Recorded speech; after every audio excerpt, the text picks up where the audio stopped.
Hey guys, thanks for coming back to visit one of my videos. But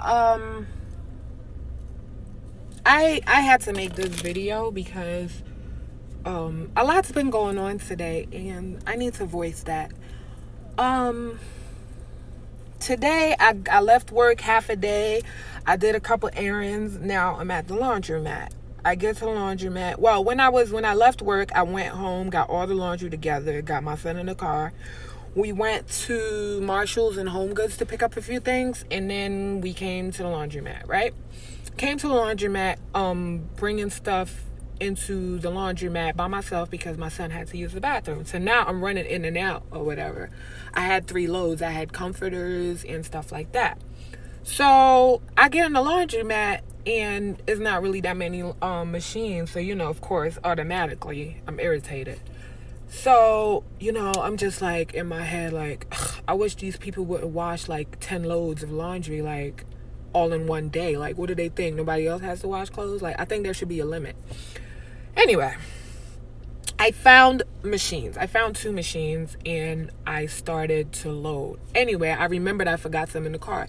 Cute little white lady right next to me on the left of me pulled the cart from, I guess it was on the floor. Nobody was there, so she got it and she put it by me and she was like, "Oh, here, honey, so you can put your clothes and sort them out." So I'm like, "Oh, thank you."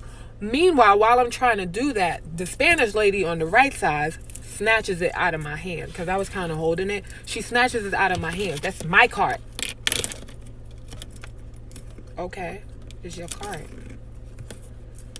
She's like, "I need it." And I was like, my machine. And my machine was right next to me. I'm in the between the white lady and the Spanish lady.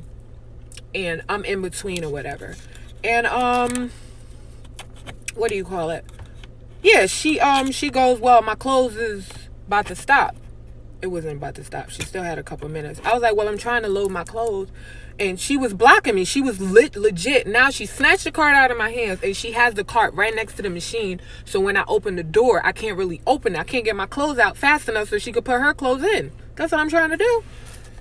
No, when my clothes is almost done and I'm not moving.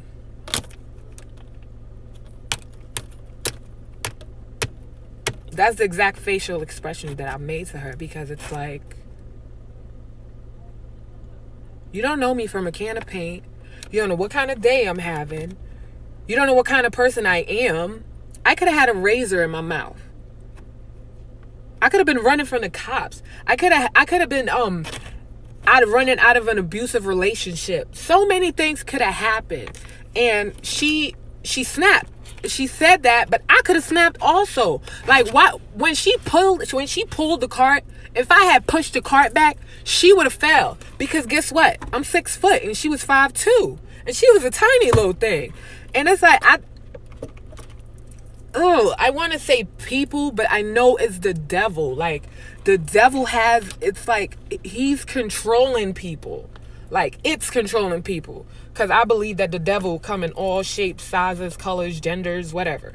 So it's like, it steps into people and causes people to act stupid. Like, do stupid things. And I lived like that before. So it's like, I'm not there no more and I'm outside of the box. And it's like, when I see people act crazy, it's just like, yo, did you just pause for 2 seconds? If you pause for 2 seconds and you just try to think outside of the box, like, oh, this person, she wasn't even, none of them, the 2 of them wasn't even thinking like, oh, well, this person could be going through that person. They just wanted to argue. Like, at the end of the day, it rubbed me the wrong way. And it kind of like, the thing is like, nobody knows what anybody else is going through. You don't know what somebody's going through, so you shouldn't do that.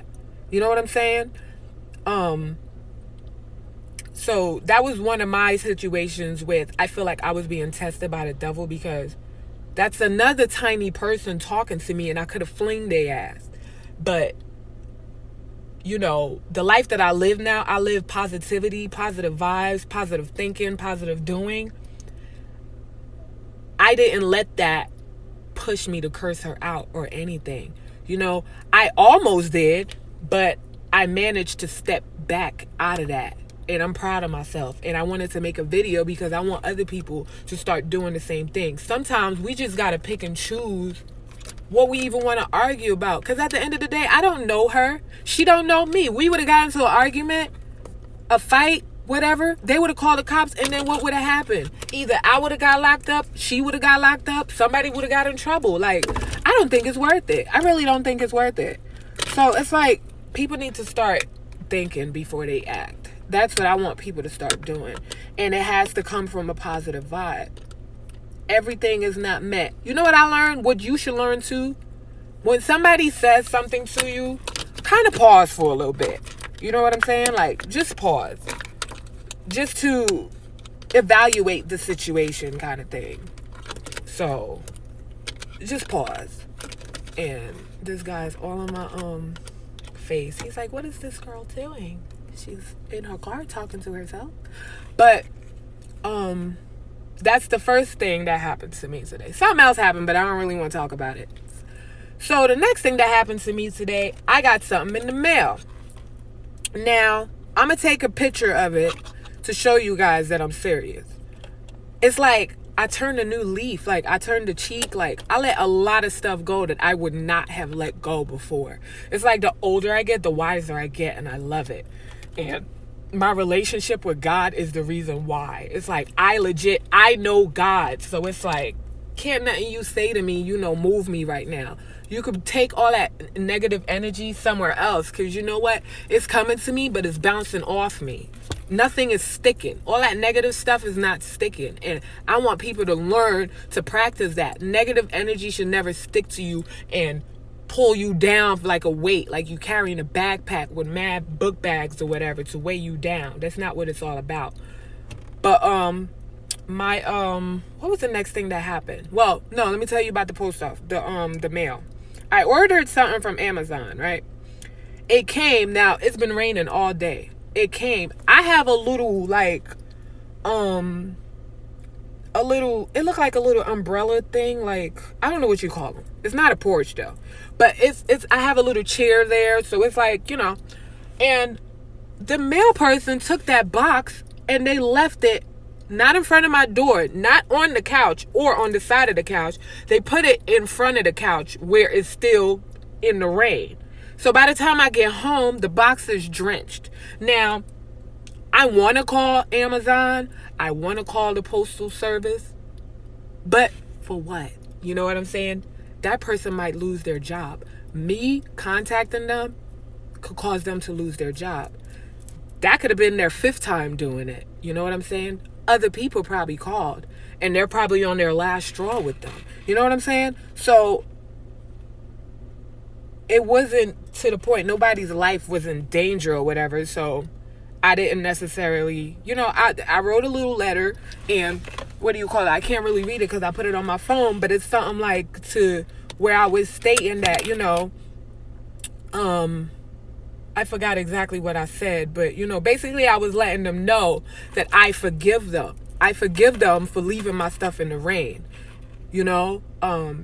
This is December. Everybody's having, especially the male people. I give them mad props because they get most of everybody's stuff home to them or whatever in front of your doorsteps. They work hard, and I appreciate that. But what I didn't appreciate is the fact that I left my stuff in the rain. So my box was all wet. And, basically in the letter I was stating, I'm sorry. I forgive you. I understand you could be having a bad day. So you know what? God is very forgiving. Our God is very forgiving. He'll give us 1,000 chances. Not saying it's okay to mess up, but God is very understanding. You know what I'm saying? Individually, God loves each and every last one of us. And that's pretty much what I try to get through in this letter to her. And I'm trying to tell her I'm forgiven also. We just gonna act like, just like God, when he forgives us, he lets everything, he just puts everything behind him. You speak it, you believe it. We don't speak it no more, it don't exist. So that's basically what I had in the letter. Basically just letting her know that I understand. As a person talking to another human being, I understand that we go through things, And, kind of just focus on positivity. It's Christmas time. You're going to make somebody happy, whether it be your kids, your cousin's kids, a family member, whoever. So Matter of fact, there's a guy at work, older guy at work. He gives me a gift for Christmas. Like, I didn't expect that. But it's like, for him, it's probably he's feeling good about it. You know? So I said thank you and I took it. My neighbor gives me a gift. You know what I'm saying? She even called me and said, when are we going to have coffee? Because I'm constantly always at her. I won't let her put her garbage out. That's just the type of person I am, though. I'm not saying go around doing things for people, but you need to live a positive life. Like, you need to love life and love one another. Like, constantly going around like that and being so negative and cursing and all of that stuff, it's not necessary, yo. So that's all I'm trying to get out there. Love one another. I know it's the holiday season and everybody feels like they want to kick each other and kill each other. And Christmas is almost done. Then what? You know what I'm saying? Why all this commotion, people? Like, just love life, happiness, good vibes. But I'm done. I don't have much to say. I have to go back and check on my clothes. I don't have anything else that I would like to say as of right now. If I find anything else that I do want to talk about, I will be back. But for now, that's really it. I want y'all to have a good rest of y'all night, and stay blessed. And pray if you didn't yet. I gotta go back in the laundromat now to wash clothes. To dry. My clothes is in the dryer now, so I gotta start folding. Everybody have a good night, and I will be back another day. Love you.